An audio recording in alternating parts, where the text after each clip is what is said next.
Major funding for these broadcasts has been provided by grants from New York Community Bank, AmTrust Title Insurance Company, Perfect Building Maintenance, M&T Bank, Customers Bank, Marks Paneth LLP, Ariel Property Advisors, Sterling National Bank, Capital One Bank, Collins Building Services, Meridian Capital Group. Additional support has been provided by grants from AVR Realty Company, Amerant Bank, Bank of America Merrill Lynch, B6 Real Estate Advisors, Briarwood Organization, Chase Commercial Term Lending, Chase Commercial Mortgage, Citizens Bank, CPEX Real Estate Services, Douglaston Development Levine Builders, Flushing Bank, Friedman LLP, Handler Properties LLC, Handler Real Estate, Hodges Ward Elliott INC, Investors Bank, James D. Kuhn Real Estate Center at Syracuse University, Kilroy Architectural Windows, New York's Window Company, Matone Group, New Banks, Newmark Knight Frank, Optimum Window Manufacturing Corp., People's United Bank, Rockefeller Group, Rosewood Realty Services, SJP Properties, Stonehenge NYC, TD Bank, Terra CRG, the Meringor Family Foundation, and these friends.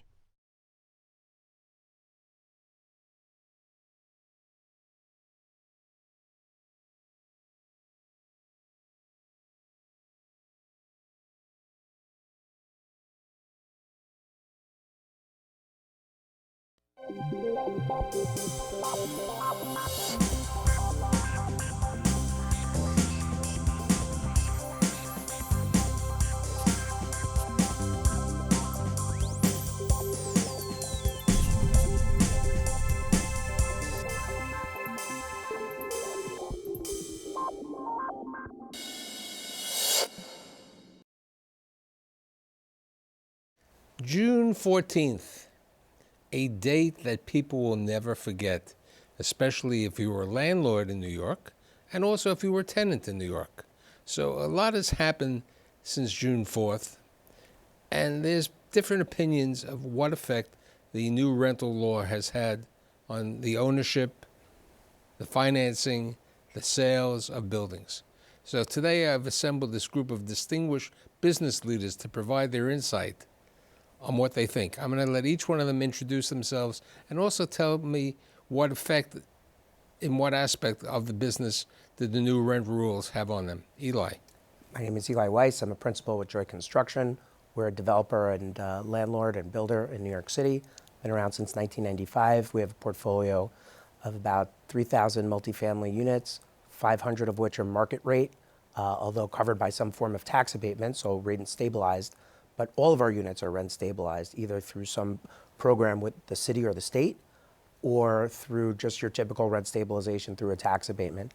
How it's affected us is slightly different. We build our buildings and voluntarily place our units into rent stabilization, as opposed to ever having a plan to take them out, both on the affordable side and the market side is linked to the tax abatement.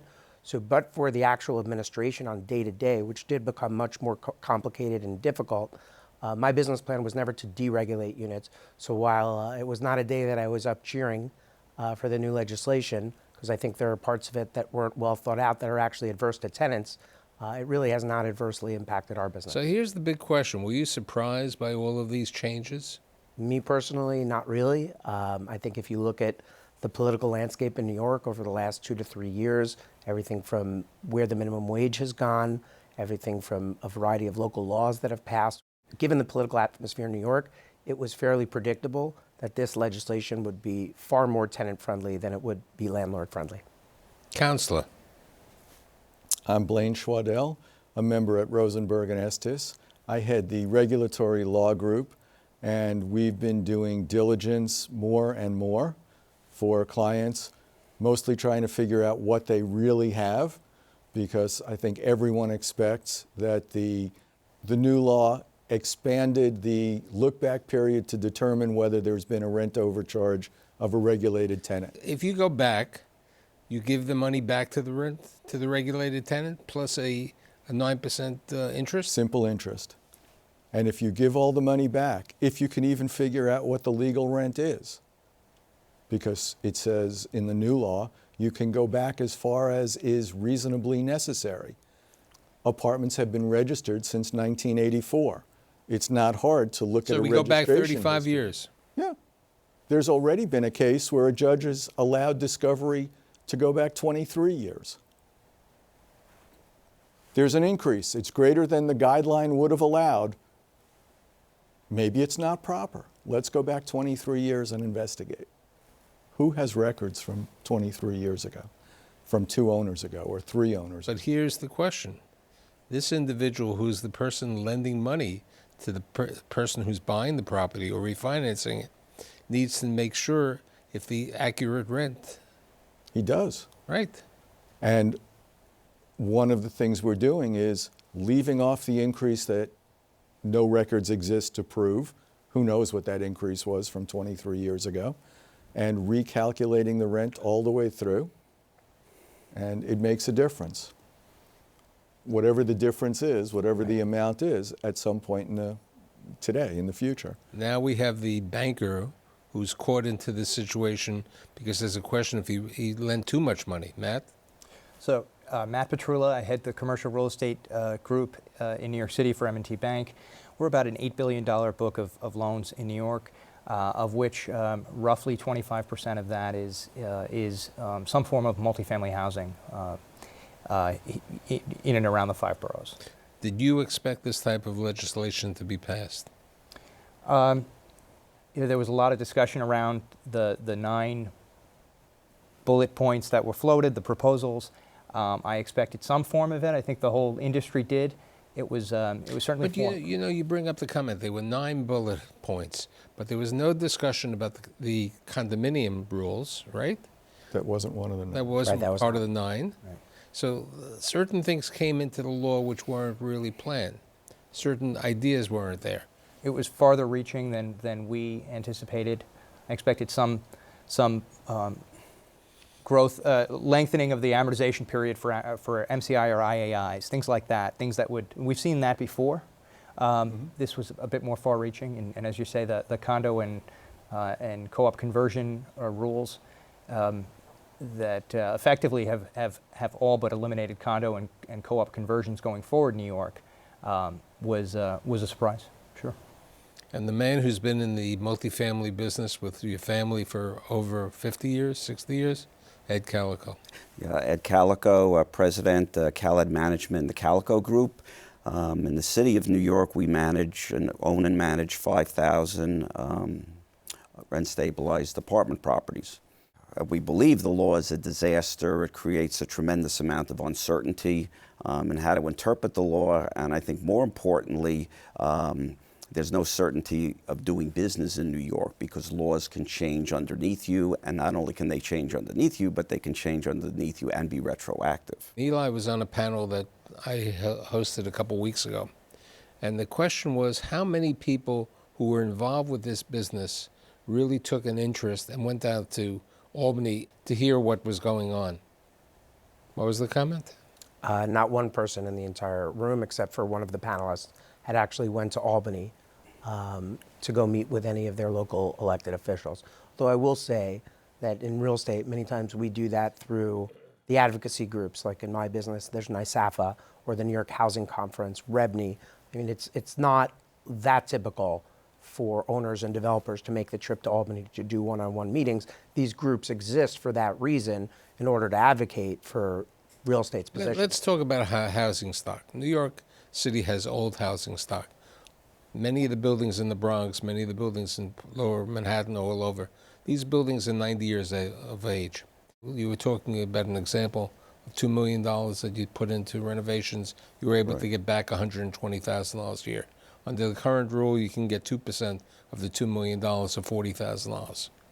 You said you're not going to be, you've been laying off people. So the effect is not only on the rent, the effect is on the industry, the effect is on the city of New York in general.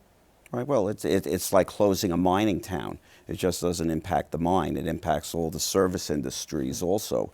We have a crew of about 18 people. We've already laid off 6 people because we're not going to be making the improvements that we've made in the past. The reason there's any MCI or IAI, originally they were going to be left out is because the contractors went up to Albany and complained that they're going to be out of work.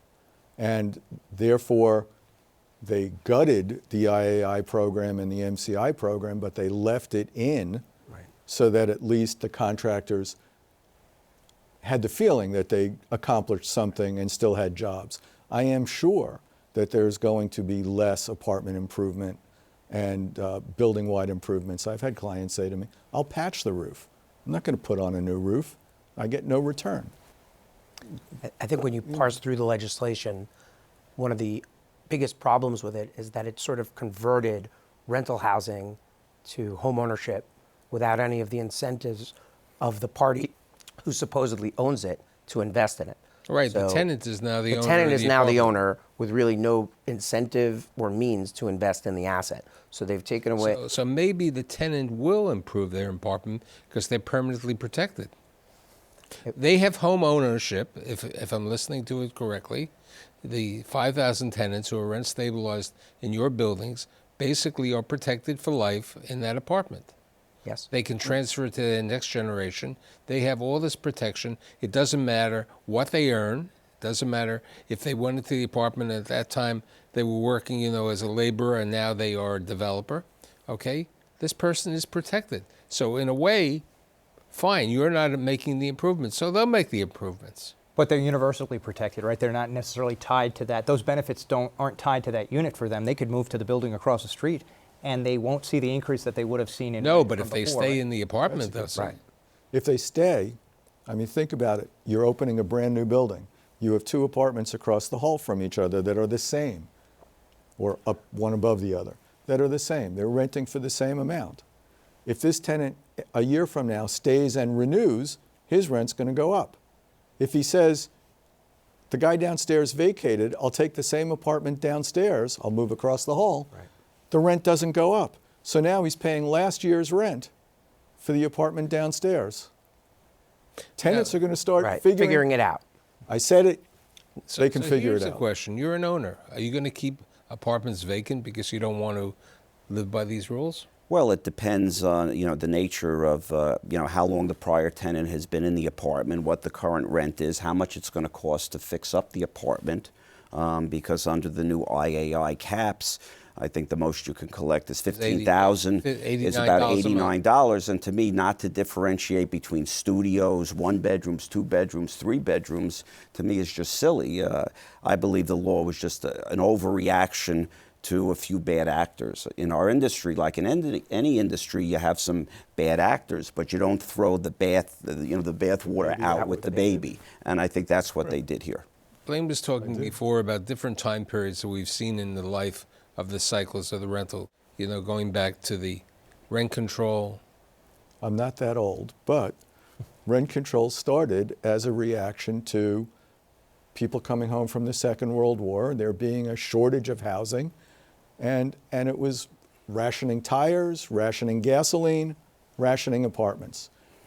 Rent control stayed in existence. It was federal. Rent control stayed in existence in New York State because New York State is a blue state and wanted it.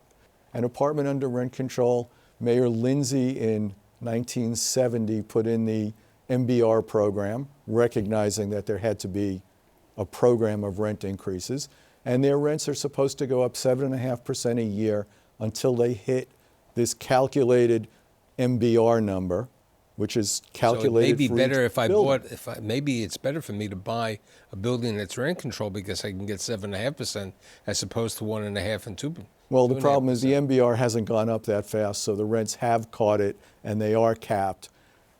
And the new law actually, it's a minor point because there's only 20,000 or so rent-controlled apartments left. Obviously, this thought of automatic rent increases for rent-controlled apartments freaked out the politicians, and they have said it's either 7.5% capped or the 5-year average of the rent-stabilized guidelines is the limit on how much you can raise a rent-controlled tenant's rent. So 1%, 0, 0, 1.25%, 1.5% is the last 5 years.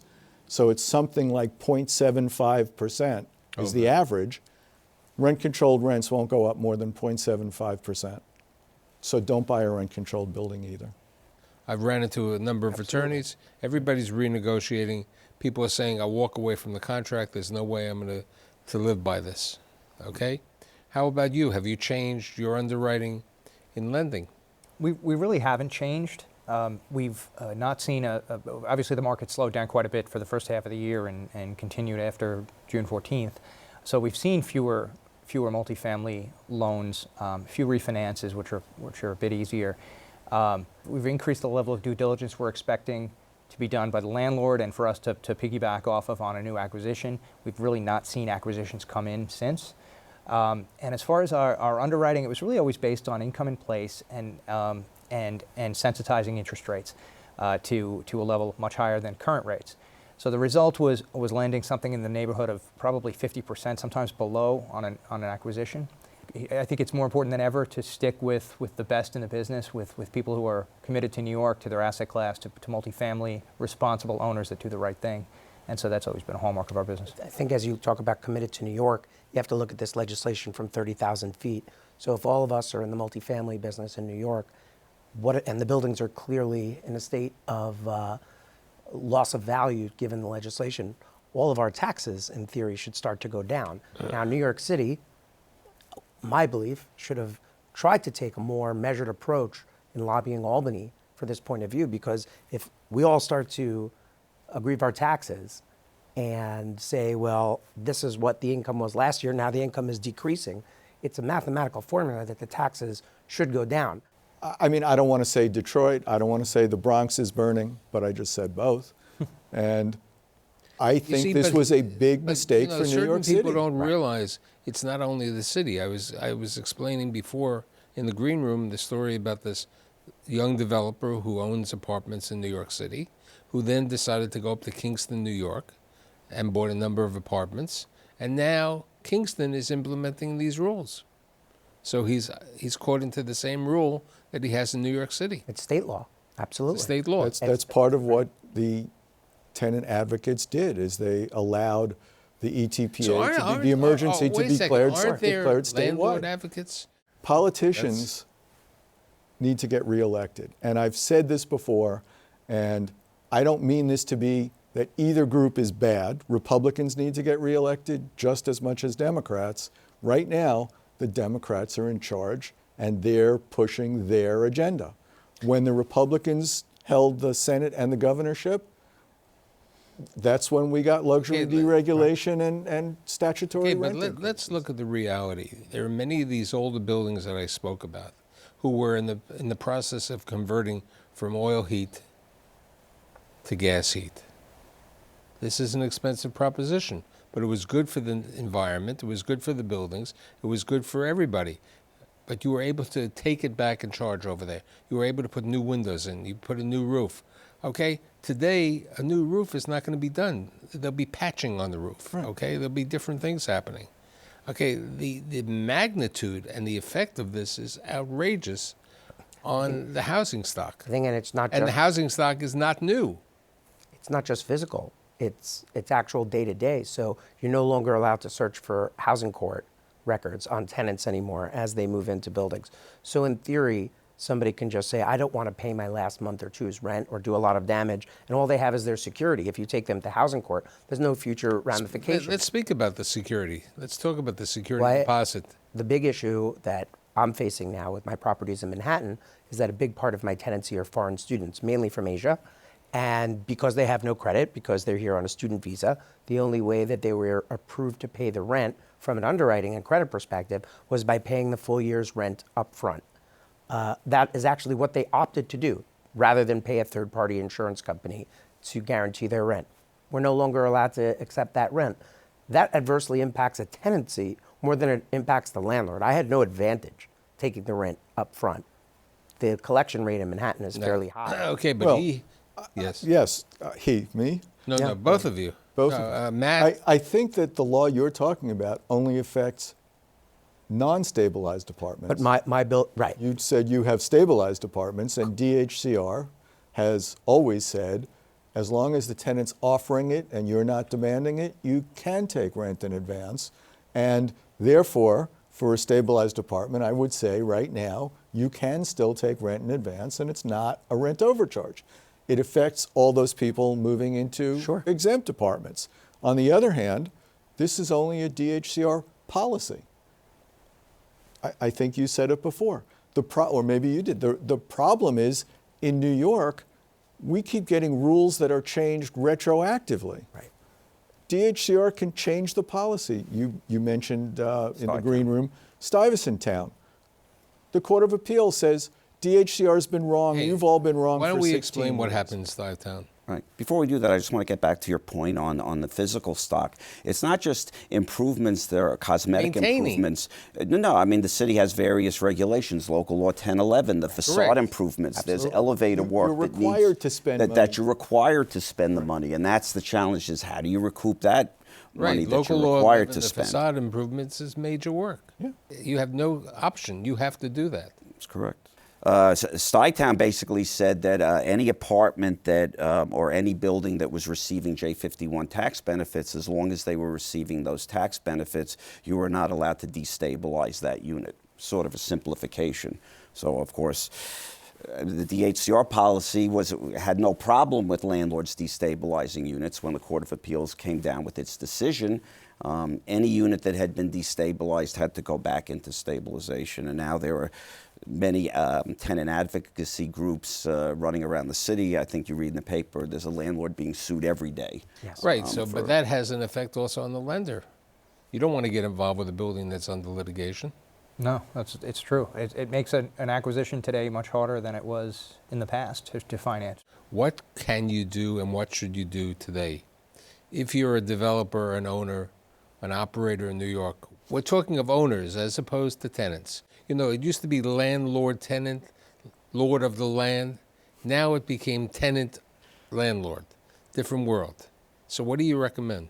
So our core business has always been affordable housing. So when we build affordable housing, we were always regulated by a city regulatory agreement that mandated what the rent increases were and everything to that effect. That said, whereas 10 years ago we were doing regulatory agreements for 25 or 30 years, I'm going to the city now and asking for 60 or 50 years if I can. And the reason for that is I do see this environment lasting. So here's the question. If you need major facade, local law 11, if you need capital improvements, what can you get in an affordable building? I can go back, the amount of reserves that we put aside, mandatory when you work within these city programs, we're allowed to tap into those reserves. And also because these buildings are low-income housing buildings, there are tax credits available. So there are financial subsidies available to you, but you can't pass those along to the tenant. I'm not talking, but you can get some financial subsidies to do the work. For you to do the work, as opposed to an individual That is owner correct. over No here. relief. Right, there's who no has relief. no relief. That's absolutely right. But there's no relief on the rent. There's just a source of funding for the money. I'm not disagreeing, but at least there's a source of money. There is a source of money. Okay, this person has to go out and Out of pocket. to do this work. That's correct. And local law 11 is not changing. They come out with another facade rule. They'll come out with a roof rule. They'll come out with a rule about the heating systems and the windows and everything Absolutely. else. Energy efficiency is the latest one. Right. So what do you recommend? I mean, all your clients are coming to the administrative law over here, and he's saying, besides doing seminars, I have to do a little billing time. So what am I recommending? Diversify. Short answer. Don't buy a totally rent stabilized building. I mean, the people who did the short term, I'm going to, buy it, turn over the apartments, raise the rents, that business is over. And that's why I said we have to learn how to play under the new rules. What are the new rules? I can't get a rent increase on a vacancy. I don't need vacancies. But wait, I have a vacancy. Some tenant left. If I re-rent it, I can't get any more money. What am I going to do? Maybe buyouts aren't dead. Maybe I need the apartment next door so that I can combine them. Can you buy out the apartment next door? Yes, you can. You can't harass, though. Well, we don't harass. No, of course not. Banker, Only the bad actors harass. What do you do, banker? So one of the things our customers are doing more of is focusing on where they can find expense efficiencies. So one of those things you had mentioned, energy, solar is something that one of our larger landlord customers is is pursuing. Looking for other ways. Maybe it's building. It's looking at your insulation. Other things. If you can't affect your income, maybe a dollar of expense savings is equal to a dollar of earned income, and so that's we're seeing some of that. But I think the problem with that is so much of your expenses are fixed. Real estate tax is 30% of your income, your union contracts. So there's just... The union contract's not going, they're not taking a reduction. No. They And your real voted for estate taxes this, aren't don't right. they They have voted, to? right. They will eventually be faced with some conversation because ultimately, the income and expenses won't align in a way that will be favorable to them. Ultimately, those tenants who voted for the elected officials who voted for these laws are going to have frozen rents, be able to stay there forever, and not have jobs. So if we come back in 6 months, we hope certain things are going to change. But it doesn't. This is not a short-term situation. Even with a lawsuit out there right now, this is going to take time. The lawsuit will take years. Okay, And we I don't think it's an know- uphill battle Right. to Yes, begin it with. is. It's It an is. extremely uphill So battle. in a couple of months, we'll come back and we'll see. My apple is very blurry. It's not shiny at all. I can't be positive. But hopefully with individuals like you and other people in the community, things will change. I'd like to thank Eli, Blaine, Matt, and Ed, and see you next week. Thank you. Thank you. Thank you. Yeah.